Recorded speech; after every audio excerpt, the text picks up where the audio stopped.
Floor wage में सरकार एक वेज तय करेगी, उससे ऊपर ही सभी को मिनिमम वेज देना होगा ताकि उसको अच्छा पैसा मिले। माननीय सदस्य ने कहा है कि इन्फ्लेशन के साथ सैलरी बढ़ना, इन्फ्लेशन के साथ वेज बढ़ना बहुत आवश्यक होता है और उनके लिए अध्ययन कराने की बात कही है। माननीय अध्यक्ष महोदय, मैं आपके द्वारा ये बताना चाहूँगा कि सामान्यतः लेबर फोर्स सर्वे कंटिन्यूस उसका अध्ययन करता है और अध्ययन से ये इंफॉर्मेशन, ये डेटा क्रिएट होकर आया है कि एवरेज जो कैजुअल लेबर के रूप में काम कर रहे हैं उसकी इनकम डे बाय डे बढ़ी है। 2017-18 में एवरेज 255 रुपये थी, वो आज बढ़ के 418 रुपया हुई है और आने वाले दिनों में वो बढ़ सकती है। जो लोगों को 3 प्रकार के वेजेस मिलते हैं, एक डेली वेजेस मिलते हैं, एक मंथली सैलरी मिलती है और एक जो गवर्नमेंट ऑफिसर्स होते हैं उसको रेगुलर सैलरी मिलती है। जब मंथली सैलरी मिलती है उसको अभी लेबर कोड में हमने प्रावधान करा है, आज तक मंथली सैलरी मिलने वाले लोगों को भी अपॉइंटमेंट लेटर नहीं मिलता था, लेकिन अभी लेबर कोड लागू होने से जिसको मंथली सैलरी मिलती है उसको कंपलसरी अपॉइंटमेंट लेटर मिलेगा। अपॉइंटमेंट लेटर मिलने से उसको सोशल सिक्योरिटी मिलेगी।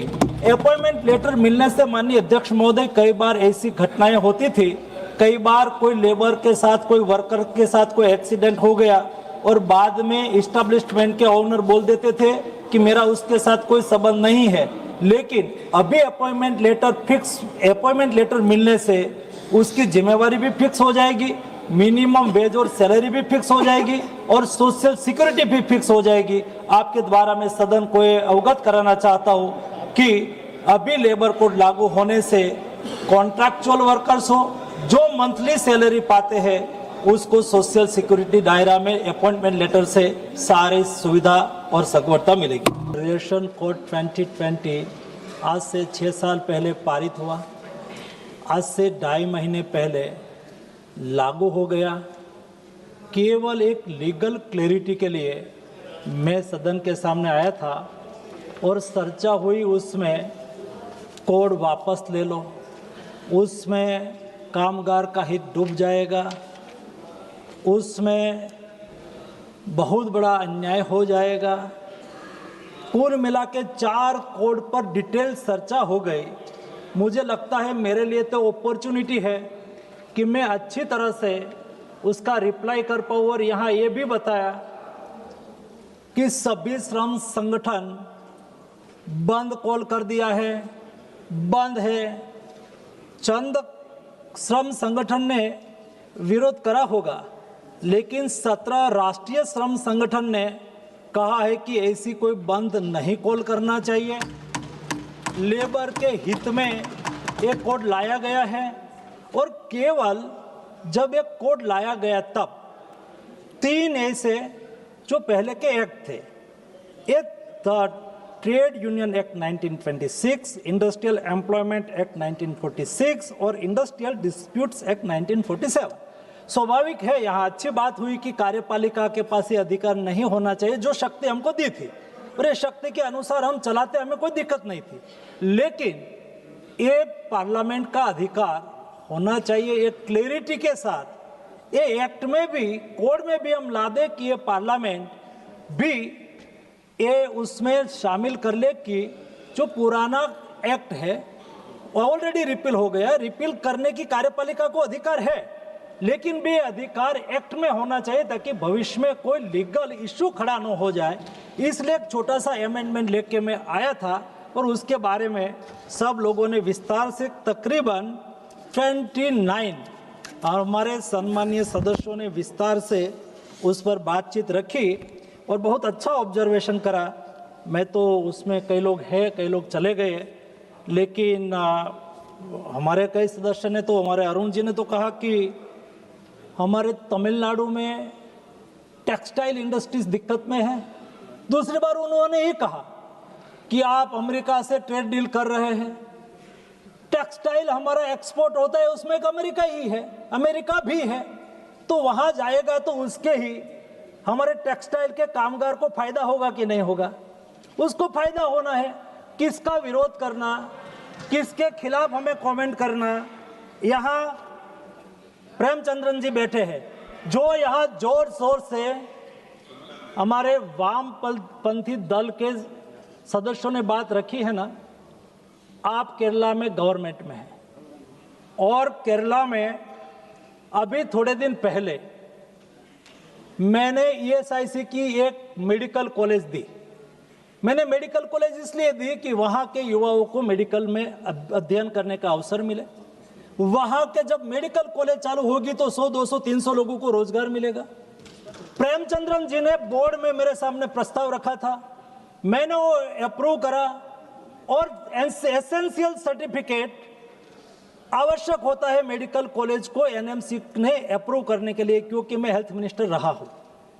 प्रेमचंद्रन जी ने रिक्वेस्ट करा, उन्होंने प्रधानमंत्री जी के पास, प्रेमचंद्रन जी ने कहा, मुझे कहा, राज्य सरकार ने मेडिकल कॉलेज चालू करने के लिए एसेंशियल सर्टिफिकेट नहीं दिया। वो कामगार की बात करते हैं, वो श्रमिक की बात करते हैं, कोई अधिकार नहीं है श्रमिक के बारे में बात करने का। यहां मालविंदर सिंह जी ने कहा कि उसमें तो मिनिमम वेज नहीं मिलेगा। ये कोड का आप अध्ययन करेंगे तो पता चलेगा, अरविंद जी, खास करके मिनिमम वेज तो सरकार, सेंट्रल गवर्नमेंट एक एडवाइजरी के रूप में तय करती थी। आज तक सभी स्टेट को लागू करना नहीं करना ये उनके ऊपर डिपेंड था और कई स्टेट बहुत कम मिनिमम वेज रखते थे। ये लेबर कोड में हमने सुनिश्चित करा है, हम फ्लोर वेज लाएंगे स्टैट्यूटरी बैकिंग के साथ। कोई भी स्टेट उसके नीचे वेज नहीं देंगे। अभी बिस्टा जी यहाँ भाषण दे रहे थे, मैं उनके क्षेत्र में नॉर्थ ईस्ट में बंगाल में, नॉर्थ ईस्ट बंगाल में गया था, नॉर्थ बंगाल में गया था और वहाँ ये व्यापारी है लेकिन कामगार के लिए उन्होंने जो वहाँ पर हमारे बगान के कामदार मुझे मिले, उन्होंने कहा कि हमें ना महिला और पुरुष को समान वेतन मिलता था, ना महिला के लिए कोई काम करते हैं वहाँ कोई अच्छी फैसिलिटी थी, ना समान वेतन था। ये लेबर कोड महिला और पुरुष को समान वेतन की गारंटी देता है। आप कैसे कैसे पॉलिटिकल विरोध करेंगे और इसलिए ही टिका नहीं। आज बंद की इफेक्ट आपने देखी होगी, कितनी भी मेहनत करी ना, देश नरेंद्र मोदी के साथ खड़ा रहा, आपके साथ नहीं रहा। देश सच्चाई के साथ रहेगा। जो आप सच होते ना तो देश रोड पे होता, हम सच है ना तो देश नरेंद्र मोदी के साथ है। दोस्तों, ऐसा पॉलिटिकल विरोध करने से विरोध नहीं चलता है। अभी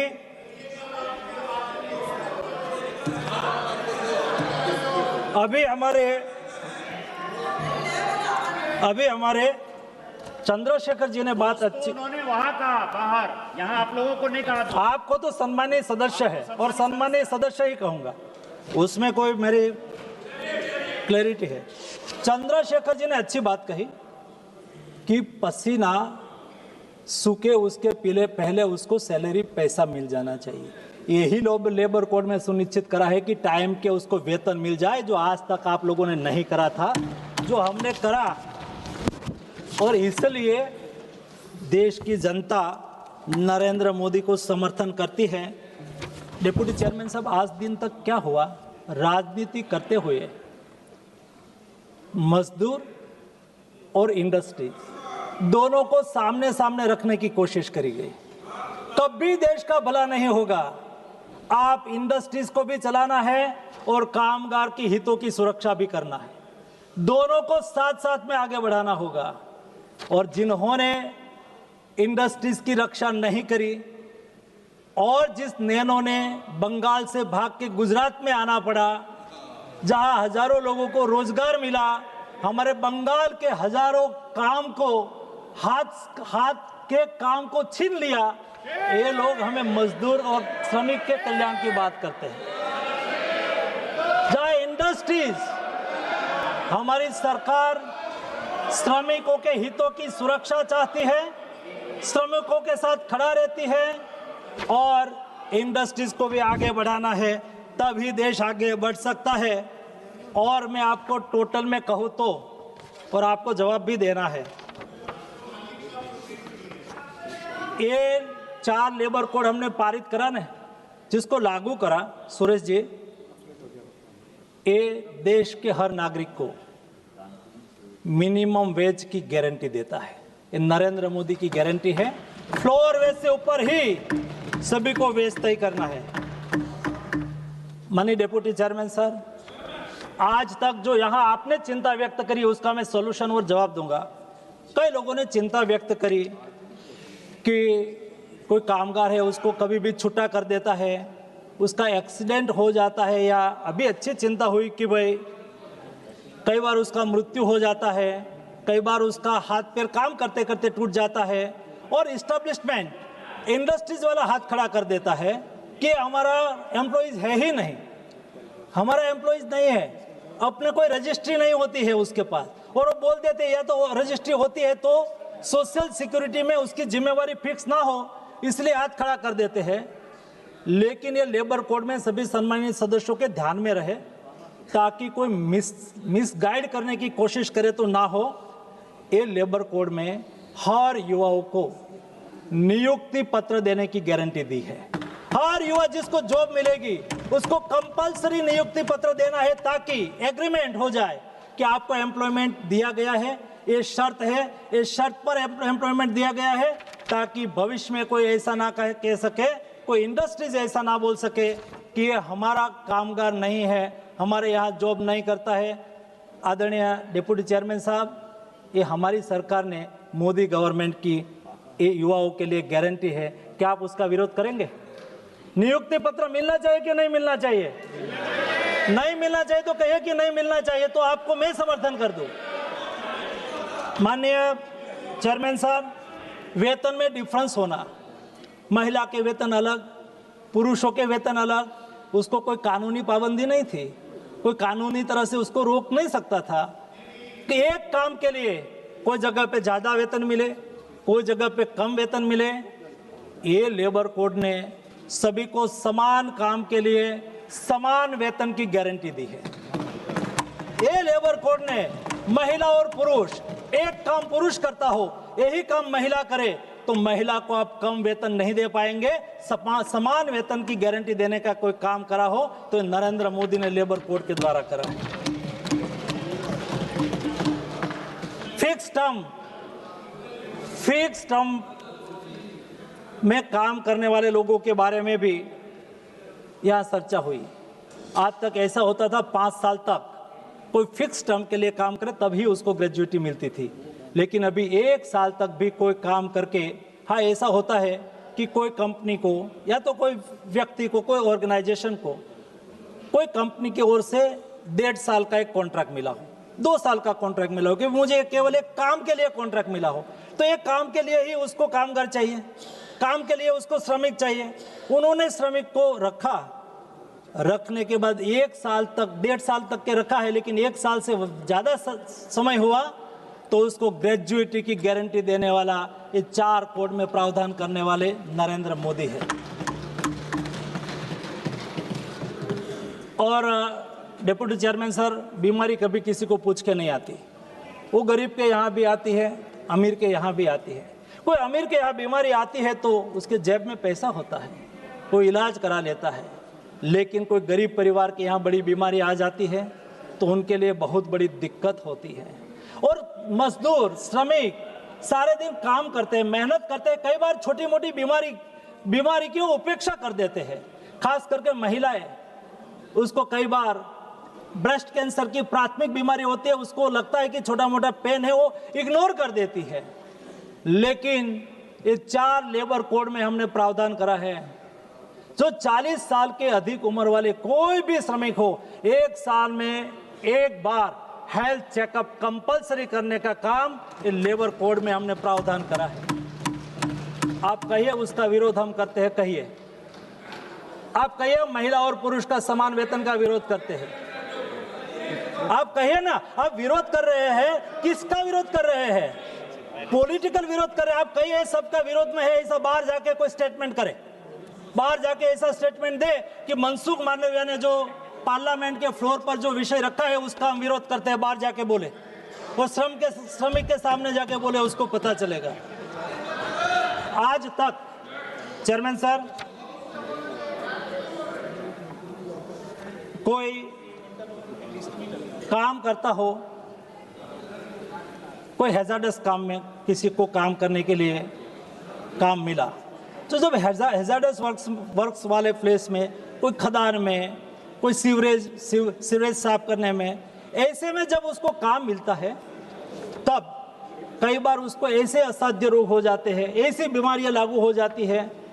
तो आज तक ईएसआईसी में मिनिमम 10 कामदार हो तो उसको ईएसआईसी में ट्रीटमेंट का लाभ मिलता है। लेकिन ये लेबर कोड में मोदी जी ने ये प्रावधान करा है, सरकार ने ये प्रावधान करा है, एक भी व्यक्ति क्यों ना हो, 1 से 5, 10 से कम भी व्यक्ति क्यों ना हो, लेकिन वो कोई हैजार्डस एक्टिविटी में के रूप में, कामगार के रूप में काम करेगा, तो उनको एक व्यक्ति को 1 रुपये से करोड़ रुपया तक का स्वास्थ्य का खर्च करने की आवश्यकता होगी, तो भारत सरकार करेगी। ये करने की सुनिश्चित रिस्पॉन्सिबिलिटी ये लेबर कोड में करी है। जो अच्छा हुआ है हम क्यों ना उसकी सराहना करें। हाँ, मैं कहता हूँ उसमें आप इनपुट्स भी दे, इनपुट्स देना भी चाहिए, और सरकार कामगार के हित में आप कोई अच्छा सुझाव लेके आएंगे, हम अवश्य समर्थन करेंगे, उसमें हमारा कोई दो राय नहीं होगी। और ये तो एक बार, ये तो केवल टेक्निकल एक अमेंडमेंट आया है, लेकिन कोई अच्छी बात हो और लेबर के श्रमिक के हित की बात हो तो हमें ही अधिकार दिया गया है, हम ही कानून बनाए, हम ही कानून को पारित करें, लेकिन सही काम के साथ, अच्छा काम के साथ हमें जुड़ना होगा। यहाँ कई ऑब्जर्वेशन हुआ और मैं आपको बताना चाहूँगा कि जब आप लेबर कोड, यहाँ कई टाइप का ऑब्जर्वेशन हुआ, लेकिन ये लेबर कोड लागू हुआ उसको 2.5 महीना हुआ। 2.5 महीने में 2 सर्वे आए हैं। मैं सर्वे का विषय आपके सामने ध्यान में रखना चाहूँगा ताकि आपके संज्ञान में रहे कि सच क्या है। एक वीवी गिरी जो सरकार के इंस्टीट्यूट है, उन्होंने सर्वे करा। सर्वे में निकला 66% वर्कर्स ने कहा कि उसमें टर्म एंड कंडीशन, ये लेबर कोड लागू होने से workers believe that employment terms and condition will become clear under the labour code. 60% workers ने कहा, 60% of workers believe that job security will improve. 62% of contract and fixed term workers believe they will receive better protection. आगे I telling you, 60% of contract, migrant and gig workers believe they will gain better access to social security benefits. Gig workers की तो कोई बात ही नहीं थी। आज एक नई गिग इकोनॉमी डेवलप हो रही है, उसमें लाखों की संख्या में गिग वर्कर्स काम कर रहे हैं। भारत में नहीं, दुनिया में पहला देश है भारत जिन्होंने गिग वर्कर्स की सोशल सिक्योरिटी के लिए चिंता करी। 68%, ये सुनना आपको काम में आएगा दादा, 68% of workers consider the introduction of registration system such as e-Shram and welfare boards as a welcome step that will help them access the benefits easily. आज तक अनऑर्गेनाइज्ड सेक्टर के लिए उसकी ना रजिस्ट्री थी, अनऑर्गेनाइज्ड सेक्टर में कहाँ कहाँ कैसे कितने लोग काम करें ना पता था। ये हमने ई-श्रम पोर्टल के द्वारा रजिस्ट्री सुनिश्चित करी, उसके लिए भी श्रमिकों ने उसकी सराहना करी। 63, I telling you, please, 63% of workers believe that social security benefits will become more portable across job and location. ये सर्वे में आया। आप ऐसा भी कहेंगे कि ये सर्वे तो सरकार ने करा है तो सरकार के फेवर में ही होगा, तो दूसरा भी एक सर्वे आया है। यह survey by work India and team lease ने करा है। उपयोगी होगा, आपको काम में आएगा। मैं इसलिए मेंशन करना चाहता हूं, labour laws of job creation को बूस्ट कर रहा है खासकर टायर 3 एंड टायर 4 सिटीज में। ये सर्वे ने टीम लीज की सर्वे है, हमारा कोई प्राइवेट एजेंसी ने करा हुआ सर्वे वो बोलता है, मैं तो कोई जगह पे आया। Overall job overall job posting में भारी इंक्रीज हुआ है। वुमेन जॉब अपॉर्चुनिटीज में भी तुलनात्मक बढ़ोतरी हुई है। Job posting tyre 3, tyre 4 cities में अप टू 56% तक बढ़ी है। इसका साफ मतलब है कि लेबर कोड ने मेट्रो सिटी में नहीं, टायर 3 और टायर 4 लेवल की सिटी में भी अच्छा माहौल क्रिएट करा है ताकि देश के वर्कर्स का भविष्य सुनिश्चित हो। चेयरमैन सर, वैसा ही कई सम्मानीय सदस्यों ने अपनी बात रखते हुए कई लोगों ने सुझाव के रूप में भी कहा और कई लोगों ने ट्रेड यूनियन रजिस्ट्रेशन के बारे में भी एक बात आई। ट्रेड यूनियन रजिस्ट्रेशन की प्रोसेस में हमने कोई चेंज नहीं करा है। जो ट्रेड यूनियन में पहले था वैसे ही ट्रेड यूनियन की रजिस्ट्रेशन के लिए अपॉर्चुनिटी मिलेगी। यहाँ मिनिमम वेज के बारे में भी कहा गया, जो मैंने ऑलरेडी क्लैरिफिकेशन दे दिया। सुप्रिया जी, खास करके मेरे मन में ऐसा रहता है कि सुप्रिया जी का वो कई बार बोलने के लिए खड़ी होती है तो मैं बैठता भी हूँ सुनने के लिए, बहुत अध्ययन पूर्वक उसका स्टेटमेंट होता है। लेकिन आपने इस बार कहा कि 50 से कम लोगों को आप रजिस्ट्रेशन नहीं देंगे और उसकी सोशल सिक्योरिटी का क्या। 50 से कम कामगार हो तो भी ESIC के लाभार्थी के रूप में उसकी सोशल सिक्योरिटी सुप्रिया जी सुनिश्चित है ही, उसके पर कोई चेंज नहीं होगा, उसका भी ध्यान रखा गया है। और सोशल सिक्योरिटी के बारे में माननीय सोशल सिक्योरिटी के बारे में मैं बताऊं तो 2014 के पहले सोशल सिक्योरिटी अल्टीमेटली हमारे वर्कर्स उसकी सोशल सिक्योरिटी सुनिश्चित हो बहुत आवश्यक है। 2014 में ये देश में 25 करोड़ लोगों को सोशल सिक्योरिटी मिलती थी, 25 करोड़ लोगों को, वो कुल पॉपुलेशन का 19% था। आज 11.5 साल में 11.5 ईयर्स में देश में सोशल सिक्योरिटी का कवरेज 19% से बढ़ के, मैं नहीं कहता हूँ, ILO ने अपना बुलेटिन में कहा 19% से बढ़ के भारत 64% देश के नागरिकों को सोशल सिक्योरिटी देने वाला देश बना। आज 80 करोड़ लोगों को मुफ्त अनाज मिल रहा है, 60 करोड़ लोग आज आयुष्मान भारत योजना के लाभार्थी है, 25 करोड़ लोग आज ESIC के लाभार्थी है। आज कई लोगों को कई प्रकार की सोशल सिक्योरिटी से सोशल सिक्योरिटी कवरेज में लाया गया। आज सोशल सिक्योरिटी पहले केवल 25 करोड़ लोगों को मिलती थी, आज 94 करोड़ लोगों को मिल रही है और आने वाले दिनों में 2028 तक ये देश में 100 करोड़ लोगों को सोशल सिक्योरिटी मिले, इस दिशा में नरेंद्र मोदी गवर्नमेंट काम कर रही है। यही कमिटमेंट होता है। भाषण से, वायदा करने से, आंदोलन करने से, पॉलिटिकल क्रिटिसिज्म करने से कामगार का कल्याण नहीं होता है। कामगार का कल्याण पिछले 1 दशक में नरेंद्र मोदी जी ने करके दिखाया है। माननीय अध्यक्ष जी, मैं फैक्ट आज फिगर आपके सामने रख रहा हूं। का नाम ले देना एक बार, जो उसने कहा। यहाँ हमारे एक DMK के सदस्य ने कहा कि कलेक्टिव बार्गेनिंग खत्म हो जाएगा। हमने तो कलेक्टिव बार्गेनिंग को स्टैट्यूटरी बना दिया है, उसमें खत्म करने की बात हम कभी नहीं करेंगे, स्टैट्यूटरी करेंगे। बार्गेनिंग होना चाहिए, बातचीत होनी चाहिए और मसला बातचीत से ही निपटना चाहिए, वो सुनिश्चित करा।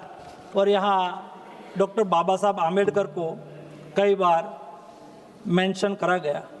डॉक्टर बाबा साहब आम्बेडकर हमारे देश के बंधारण के घड़वैये, हमारे सब के लिए एक आस्था पुरुष है।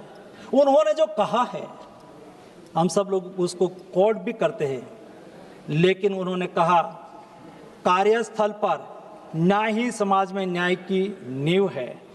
यही हमने लेबर कोड में सुनिश्चित करा है। श्रमिक का सम्मान राष्ट्र के नैतिक चारित्र का मापदंड है। मोदी सरकार ने श्रमेव जयते का मंत्र को साकार करने की कोशिश करी है।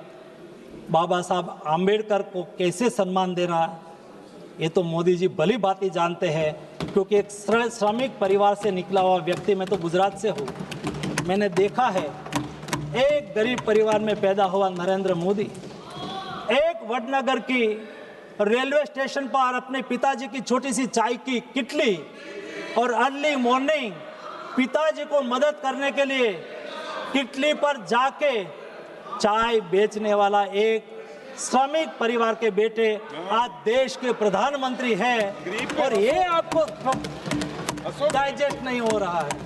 दिक्कत यही है, यही व्यक्ति आज देश के प्रधानमंत्री के रूप में जब बैठे हैं और उसको श्रमिक का कल्याण कैसे करना, श्रमिक के हितों की रखवाली कैसे करनी, वो सिखाएंगे क्या?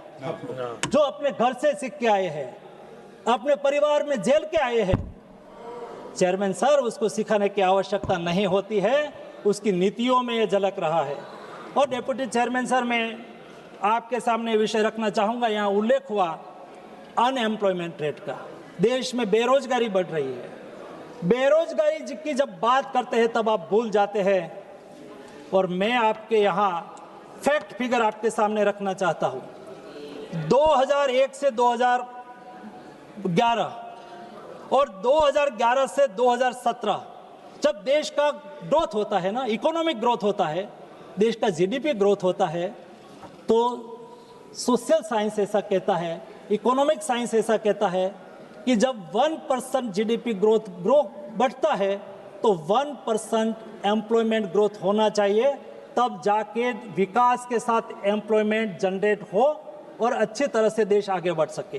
ये कार्यकाल में 0.8% जीडीपी के सामने एम्प्लॉयमेंट रेट था। फैक्ट फिगर में बता रहा हूं। और हमारी सरकार 2017 से 2024, फैक्ट बहुत समझने जैसा है, हमारा इकोनॉमिक ग्रोथ आज 7 to 8% है। 1% इकोनॉमिक ग्रोथ बढ़ता है, उसके साथ 1% एम्प्लॉयमेंट जनरेशन होना चाहिए। हमारी सरकार में 1.1% इकोनॉमिक ग्रोथ के सापेक्ष में एम्प्लॉयमेंट बढ़ रहा है। ये तंदुरुस्त आर्थिक व्यवस्थापन और एम्प्लॉयमेंट जनरेशन की मोदी जी की जो नीति है, ये नीति का ये परिणाम है। यहाँ अनएम्प्लॉयमेंट की बात करी, मैं कोट करना चाहूँगा। पहले 2070 के पहले तो एम्प्लॉयमेंट, अनएम्प्लॉयमेंट, उसका सर्वे, उसका कोई मैकेनिज्म देश में नहीं था, और एनएसओ के डेटा के अनुसार एक आकलन होता था। लेकिन पीएलएफएस डेटा आना 2017 से चालू हुआ। आज सारी दुनिया में WLO हो, ILO इंटरनेशनल लेबर ऑर्गेनाइजेशन हो, या तो दुनिया की सभी एजेंसी, आज भारत का पीएलएफएस यानी कि पीरियोडिकल लेबर फोर्स सर्वे का जो डेटा आता है, हमारी मौसमी करती है, ये डेटा को ऑथेंटिक मानते हैं और उसके पर विश्वास करते हैं। ये डेटा ऐसा कहता है कि वर्कर पॉपुलेशन रेशियो, यानी कि कुल देश में जो पॉपुलेशन है उसमें कामकाजी लोग कितना है, तो 2017-18 में 46.8% था, और उनके बाद 8 साल में वो बढ़कर 58.2% हुआ। ज़्यादा लोगों को हमने काम दिया। हर हाथ को काम मिलेगा ना, वो अपना निर्वहन कर लेंगे, इस सुनिश्चित करने का काम हमने करा। यहाँ किसी ने उल्लेख करा कि अनएम्प्लॉयमेंट रेट 14% है। अनएम्प्लॉयमेंट रेट आज देश में, मैं नहीं कहता हूँ, दुनिया कहती है, ILO कहता है, हम कहेंगे तो कहेंगे कि ये तो आप बोलेंगे, लेकिन इंटरनेशनल ऑर्गेनाइजेशन कहता है अनएम्प्लॉयमेंट रेट 2017-18 में देश में 6% था, आज कम होके 3.2% हो गया है, जो दुनिया में डेवलप्ड कंट्री में भी ये प्रमाण रहता है उसकी बराबरी के लिए आज भारत खड़ा है, उसका हमें गौरव लेना चाहिए। आपको ये फिगर से गौर करना चाहिए। बाहर जाके विरोध से आपकी भी शाख दाव पे लग चुकी है। लोग मानते नहीं है, सच के साथ रहने से लोग भरोसा करते हैं। मैं आपको देश में हमारा प्रयास से, मोदी जी का प्रयास से देश में सेल्फ एम्प्लॉयमेंट में भी बढ़ोतरी हुई। जो सेल्फ एम्प्लॉयमेंट 2017-18 में 52% था, वो बढ़ के 58% हुआ है। लोग सेल्फ एम्प्लॉयमेंट के लिए भी, यानी कि वो अपना व्यवसाय करें, कामकाज करें, सेल्फ हेल्प ग्रुप बनाए, छोटी इंडस्ट्रीज लगाए और अपना अर्थोपार्जन कर सके, वो दिशा में भी अच्छा काम हुआ है। मैं आपके ध्यान में यहाँ एक अच्छा चर्चा निकली थी तो मैं बता दूं, कैजुअल लेबर, जो छोटे छोटे कम सैलरी वाले लोग जिसको शॉर्ट टाइम के लिए काम करते हैं, अनऑर्गेनाइज सेक्टर में होते हैं, ये इससे कैजुअल लेबर जैसा एम्प्लॉयमेंट अपॉर्चुनिटी बढ़ी, उसको अच्छी जॉब मिलने लगी, अच्छा काम मिलने लगा, तो फिगर ऐसा कहता है कि 2017-18 में कैजुअल लेबर का शेयर 24% था, वो कम होकर 19% हुआ। यानी कि 5% लोग जो कैजुअल लेबर थे उससे अप हुए और उसको सारा काम मिला, क्वालिटी वर्क में वो लगे। देश की उपलब्धि है, नरेंद्र मोदी जी के प्रयास के परिणाम है। हम सब लोगों को गौरव महसूस करना चाहिए कि देश आगे बढ़ रहा है, देश विकास कर रहा है। अनएम्प्लॉयमेंट रेट और एम्प्लॉयमेंट, मैं आपके सामने चेयरमैन सर ये डेटा रखना चाहूँगा। यहाँ बात हुई, नौकरी कहा, काम कहा, रोजगारी कहा। 1935 में रिजर्व बैंक बनी थी। ये हमारी सरकार के समय में नहीं, आपकी सरकार के समय में भी थी। 1980 या तो 1985 में एक कैपिटल, लेबर, एनर्जी, मटेरियल्स और सर्विस, उसको एक इकट्ठा करके आरबीआई एक सर्वे करती थी, उसको क्लेम डेटा कहते थे। और ये हमारे समय में सर्वे हुआ ऐसा नहीं, आपकी सरकार में भी क्लेम डेटा का सर्वे होता था। और क्लेम डेटा ऐसा बताता है, उनका 2003-4 का सर्वे ऐसा था जिसमें देश में 44 करोड़ लोगों को एम्प्लॉयमेंट मिला था, एम्प्लॉयज थे। और उसका 14-15 में वो बढ़ के 3-4 में 44 करोड़, 14-15 में बराबर सुनना 47 करोड़, यानी कि केवल 3 करोड़ 10 साल में 3 करोड़ लोगों को जॉब मिली, 3 करोड़ लोगों को काम मिला। मुझे बताते हुए खुशी है चेयरमैन साहब, कान खोल के सुन लेना, 2023-24 का क्लेम डेटा का रिजर्व बैंक का सर्वे आया। उन्होंने कहा कि 64 करोड़ लोग काम काज में है, जॉब मिली है। उसका मतलब ये हुआ कि एक दशक में 17 करोड़ लोगों को रोजगार देने वाला देश भारत है। और ये सरकार एनडीए की सरकार का नेता नरेंद्र मोदी है। ये मैं फिगर के साथ आपके सामने रखना चाहूंगा। यहाँ कहा कि सर्विस सेक्टर में जॉब जा रही है, जी नहीं, ये लेबर कोड सर्विस सेक्टर को भी प्रोटेक्ट करता है।